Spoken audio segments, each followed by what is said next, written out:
এক দরবেশ তার ছেলেকে ওসিয়ত করলো, বাবা তুমি কোনোদিন স্ত্রীর কাছে গোপন কথা বলবা না, আর কোনো পুলিশের সাথে বন্ধুত্ব করবা না, আর বাড়ির উঠানে কখনোই বড়ই গাছ রোপণ করবা না। দরবেশের ইন্তেকালের অনেক দিন পর সেই ছেলেটা চিন্তা করলো, আচ্ছা আমার বাবা কেন এই তিনটা জিনিস করতে আমাকে নিষেধ করলো, সেই বিষয়টা তো আমি বুঝতে পারলাম না।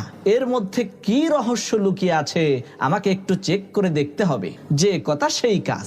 ওই দরবেশের ছেলে এক পুলিশের সাথে বন্ধুত্ব করে সেই পুলিশকে মাঝে মধ্যে বাড়িতে দাওয়াত দিয়ে ভালো মন্দ রান্না করে খাওয়াতো। এরপর সে তার ঘরের সদর দরজার সামনে কয়েকটা বড়ই গাছ রোপণ করলো।